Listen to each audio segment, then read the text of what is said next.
El problema de Cuba no es la falta de luz, el problema es el castrismo. ¿Cómo están, amigos? Bienvenidos a Noticias Importantes. Esperamos sus opiniones en los comentarios. Comenzamos.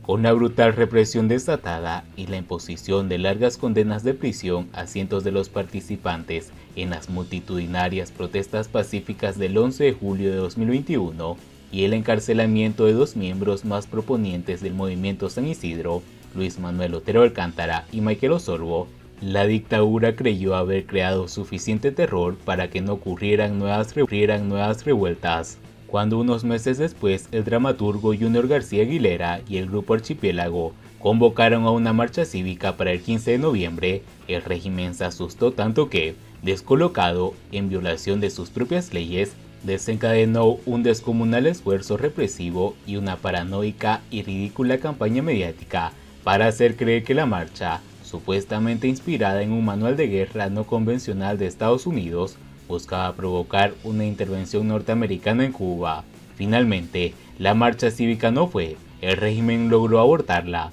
Junior García, que había asumido un liderazgo que le quedaba varias tallas grande, decidió ante las amenazas de la seguridad del Estado y tan pronto le quitaron el cerco de su vivienda, se fue a España. La excepción con Junior García y el fracaso de la marcha, en la que tantas expectativas estaban cifradas, originó mucho desaliento entre los opositores del régimen. Luego, la campaña de la seguridad del Estado de acosación contra los integrantes de Archipiélago, los artistas contestatarios, los activistas pro democracia y los periodistas independientes, consiguió que varias decenas de ellos se exiliaran. Los mandamases tuvieron un respiro hasta que estallaron las protestas por los apagones, que alcanzaron su clímax los días 29 y 30 de septiembre en numerosos barrios de La Habana, y de nuevo, como hicieron el 11 de julio, recurrieron a la represión. Esta fue particularmente brutal contra los manifestantes que bloquearon la calle Línea en Vedado. Los represores no vacilaron en golpear mujeres y menores de edad, y ya está en marcha la cacería contra los que participaron en las protestas, quienes, acusados de sedición y otros cargos, serán juzgados de forma sumaria y expedita por atestado directo. La dictadura, aterrada, sabiéndose en su peor momento, no sabe otro modo de enfrentar los reclamos populares.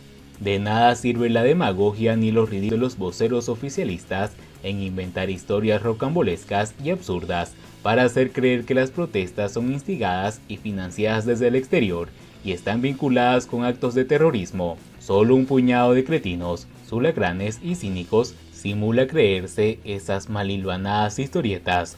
Lo que la mayoría de los cubanos percibe es una asfixiante agonía de hambre, apagones, prohibiciones y obligatoriedad arbitraria impuesta por una élite de mezquinos gordinflones a la que solo le importa recoger dólares y mantener el poder absoluto.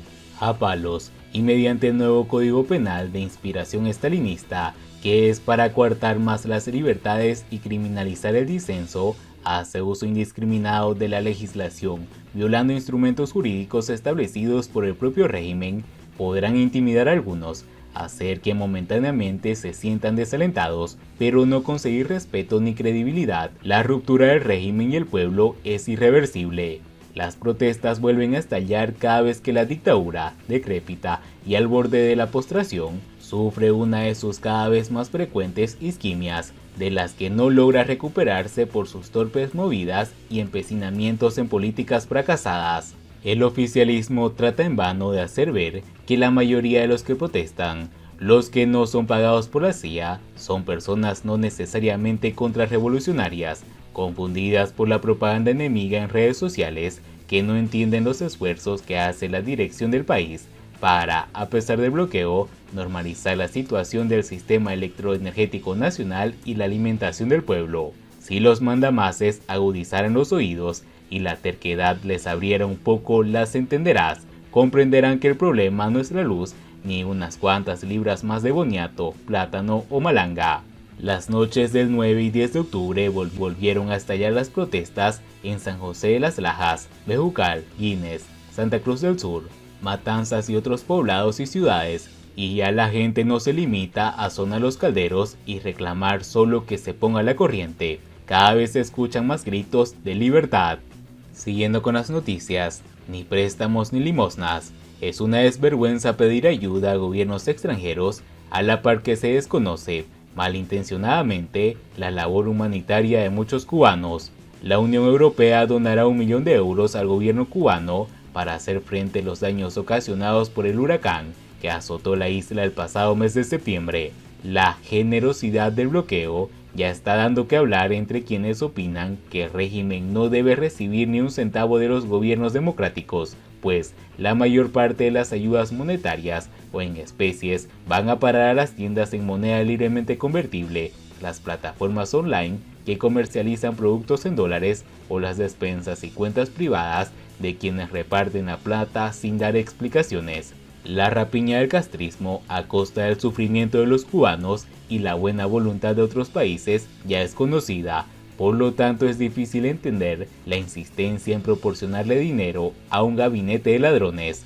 Tienen razón quienes critican a la Unión Europea, pero dejando de lado el ofuscamiento, $1 millón es apenas una propina para un país que ya estaba arrasado antes del paso del huracán. Tan inútil como un parche sobre una hemorragia, esa suma no servirá para rehabilitar las 12.000 hectáreas de tierras afectadas por el fenómeno meteorológico, ni costear la reparación capital y duradera del sistema electroenergético nacional. El donativo en cuestión es en realidad una palmadita en la espalda, un gesto amable para que no se diga que el bloqueo europeo, al que le espera un invierno conflicto gracias a la guerra de Ucrania, no ayudó a la islita del Caribe, cuyo gobierno ahora mismo debe tener a todos sus diplomáticos en todos los rincones del planeta mendigando créditos y cooperación para mantener la chalupa a flote. Las naciones europeas no pueden darse el lujo de soltar millardos en el pozo sin fondo del feudo comunista, pero con el 1 millón donado es posible construir un buen número de casas para las familias que antes del huracán ya vivían en condiciones precarias y ahora habitan en bajareques de guano y juncos amarrados sin alimentos, ni ropa ni medicinas, aplastadas por el doble peso de la tragedia y la miseria que se traga al país. 1 millón de euros o capaz podría dar resultados óptimos, pero en el caso de Cuba irán a parar a los recovecos de la burocracia y las autoridades construirán, si acaso, un par de viviendas de concreto con cubierta ligera, realizarán el acto revolucionario de turno con fotos para que el donante pueda apreciar lo bien que se invirtió su dinero y nada irá a San Luis o San Juan y Martínez para verificar cuántas familias fueron realmente beneficiadas por una suma que salió del bolsillo de los contribuyentes europeos. No obstante, los poquitos que ayudan que emergen aquí o allá, el recelo por parte de las naciones libres aumenta en medida que la represión desatada por el títere castrista Díaz-Canel se torna más difícil de ocultar. Algunos funcionarios de la eurozona insisten en mantener el acuerdo de diálogo político, a pesar de que ese documento ha sido letra muerta desde el momento mismo que fue redactado. Ellos apuestan por mantener abierto ese canal, pero a la vez entienden que el castrismo va en caída libre. No vale la pena mostrarse muy comprometidos con una dictadura que tiene los días contados y para colmo está a punto de enfrentar una demanda por impagos a varios acreedores. Si la prioridad es ayudar al pueblo cubano, el mejor modo sería a través de las ONGs independientes que ayudan a los lugares más críticos y hagan lo necesario, familia por familia. Entregarle el dinero al régimen y desentenderse de su inversión es abandonar a los damnificados, quienes, además de haber caído bajo el umbral de la pobreza extrema, tendrán ahora que pagar por los materiales de construcción en un contexto de desabastecimiento, hiperinflación y dolarización solapada de la economía nacional. Es una desvergüenza pedir ayuda a gobiernos extranjeros a la par que se desconoce, malintencionadamente, la labor humanitaria de muchos cubanos, aún con el país deshecho. Resulta lamentable que la soberbia de quienes declaran una y otra vez estar dispuestos a dialogar con los Estados Unidos sobre la base de respeto mutuo, mientras responden a palos las demandas pacíficas del propio pueblo. Para un régimen tan vil y violento, ni préstamos ni limosnas. Y bien amigos, así vamos terminando las noticias importantes del día de hoy. Por favor, nos ayudarían mucho compartiendo las noticias y así poder informar a muchas más personas de la verdadera realidad en Cuba. Patria y vida, mis hermanos.